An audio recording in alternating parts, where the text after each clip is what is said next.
வணக்கம். நான் இன்றைக்கி செய்ய போகிறது ஒரு சின்ன பலகாரம் தான். இது எங்கள் அம்மா நாங்கள் சின்ன பிள்ளையாக வீட்டில் இருக்கும்போது அடிக்கடி செஞ்சது. அதனால் நான் எங்கள் அம்மா செய்கிறத வச்சு பார்த்ததுனால அப்படியே நானும் ஒரு தடவை செஞ்சேன். எனக்கு சரியாகவே வரல. அப்புறம் எங்கள் அம்மாட்ட கேட்டதுக்கப்புறம் தான் சொன்னாங்க, இதில் அளவும் செய்கிற மெத்தடும் ரொம்ப முக்கியம். அது எதையுமே மிஸ் பண்ணாமல் செஞ்சால் தான் கரெக்டாக வரும். நாங்கள் அதுக்கப்புறம் எங்கள் அம்மா சொல்லி கொடுத்த பக்குவத்தில் செஞ்சேன். எனக்கு நல்லா வந்தது. அதுக்கப்புறம் அடிக்கடி நான் செய்வேன். என் பையனுக்கும் ரொம்ப பிடிக்கும். அதனால் நீங்கள் இதை செய்யணுன்னா கட்டாயமாக ஒன்றுமே மிஸ் பண்ணாமல் கரெக்டாக பார்த்து செஞ்சிங்கன்னா அழகாக வரும். குழந்தைங்க நல்லா விரும்பி சாப்பிடுவாங்க. ஃபுல்லாக பாருங்கள், ஸ்கிப் பண்ணாமல். நம்ம புது அடுக்கலை சேனலை இது வரைக்கும் சப்ஸ்கிரைப் பண்ணலைன்னா ப்ளீஸ் சப்ஸ்கிரைப் பண்ணிக்கோங்க. உங்கள் ஃப்ரெண்ட்ஸ் எல்லாருக்கும் ஷேர் பண்ணுங்கள். நம்ம சேனலுக்கு சப்போர்ட் பண்ணுங்கள். நன்றி, வணக்கம்.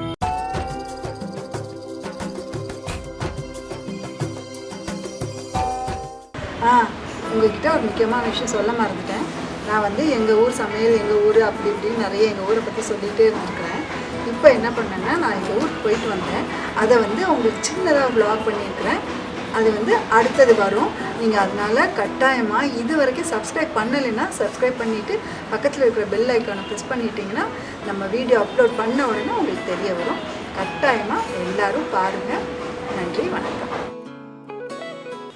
முதல்ல நம்ம நெய்யப்பத்துக்கு பச்சரிசி ஒரு உலக்கு, அதாவது 250 கிராம் பச்சரிசி நான் 4 மணி நேரத்துக்கு மேலே ஊற வச்சுருக்கிறேன். 4 மணி நேரத்துக்கு அப்புறம் நல்ல தண்ணியை வடிச்சிடுங்க. வடிகட்டி கொஞ்சம் கூட தண்ணி இல்லாமல் இப்படி எடுத்துட்டு அப்புறம் தான் நம்ம மிக்சியில் போட்டு அரைக்கணும். 250 கிராம் அரிசிக்கு 200 கிராம் வெல்லங்க. இது கொஞ்சமாக நம்ம தண்ணி ஊற்றி இதை பாகு எடுக்கணும்னு இல்லை, இதை மெல்ட் பண்ணால் போதும். நல்லா கரைஞ்சிருச்சு. நம்ம ஸ்டவ் ஆஃப் பண்ணிடலாம். இது நல்லா ஆறட்டும். நம்ம இதை வச்சு தான் அந்த பச்சரிசியை நம்ம அரைக்க போகிறோம். இது நீங்கள் வெல்லத்துக்கு பதில் கருப்பட்டி கூட சேர்த்துக்கலாம். கருப்பட்டியை உருக்கி இந்த மாதிரி பார் எடுத்துகிட்டு எடுத்துக்கலாம். இப்போ நம்ம அரைச்சிடலாம். ஒரு 2-3 ஏலக்காய் போட்டுக்கோங்க. இந்த தண்ணியெலாம் வடித்து வச்சுருக்கிற இந்த அரிசியும் இதில் போட்டுக்கலாம்.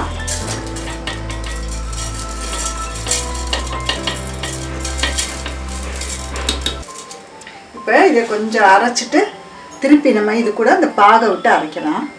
லேசாக கொஞ்சம் அரைச்சிருக்கேங்க. இப்போ இந்த நம்ம வெல்லம் உருக்கி வச்சுருக்கோம்ல, அதையும் கலந்துட்டு அரைக்கலாம். இது நல்ல பாகு வெல்லம். இது க்ளீனாக தான் இருக்கும், இருந்தாலும் நான் அதை ஃபில்ட்ரு பண்ணுறேன். அளவு கரெக்டாக இருக்கும் உங்களுக்கு. அதனால் அவ்வளோத்தையும் ஊற்றி இந்த மாதிரி அரைச்சிக்கோங்க. நல்ல நைஸாக அரைக்கக்கூடாதுங்க. லைட்டாக அந்த நம்ம இட்லிக்கு கொஞ்சம் குறைன்னு அரைப்போம்ல, அந்த மாதிரி அரைச்சிக்கோங்க. இதை இனி நம்ம அப்படியே வச்சுருப்போம். 4 மணி நேரம் குறையாமல் கொஞ்சம் ஊறணும். அப்படியே நம்ம வச்சுட்டு அதுக்கப்புறம் தான் நம்ம இதை சுடணும். 2 ஸ்பூன் நெய் ஊற்றிட்டு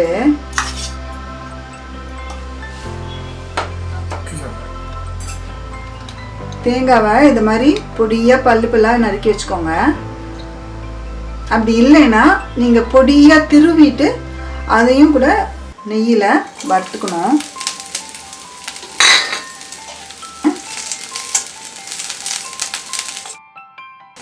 லேசாக கலர் மாறும்போது நிறுத்திடுங்க.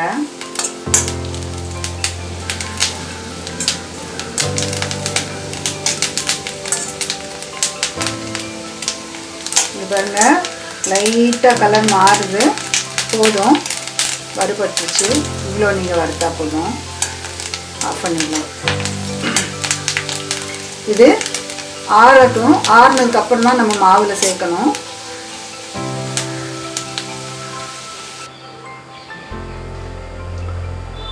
ஒரு 1/2 ஸ்பூன் எள்ளு போட்டுக்கலாம். கருப்பெள்ளு.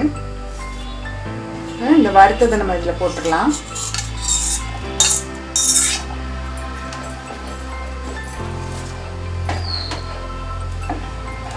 நல்லா கலந்துட்டு நம்ம இனி இதை சுட்டுடலாம். இதுக்கு தேங்காய் எண்ணெய் தாங்க நல்லாயிருக்கும்.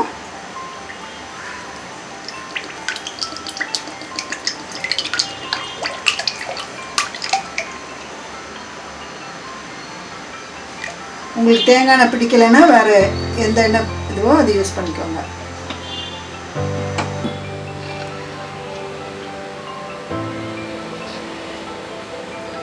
நல்லா கலந்துட்டு தாங்க ஊற்றணும். நல்லா கலக்கிக்கோங்க. கலக்கிட்டு நடுவில் அப்படியே ஊற்றணும்.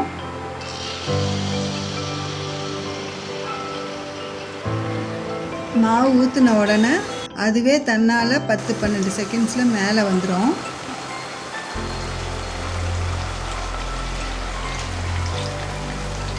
அப்படியே கொஞ்சம் திருப்பி விட்டுருங்க. இப்படி ஒன்று ஒன்றா தாங்க ஊற்றி எடுக்கணும்.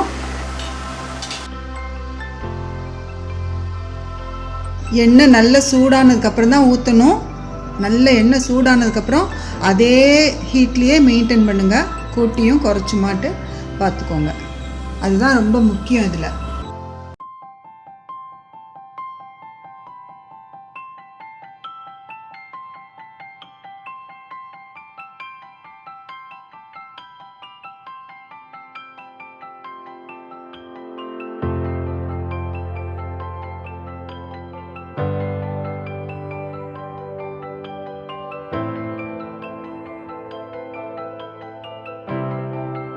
இந்த டிஷ் பிடிச்சதுன்னா ஒரு லைக் கொடுங்க.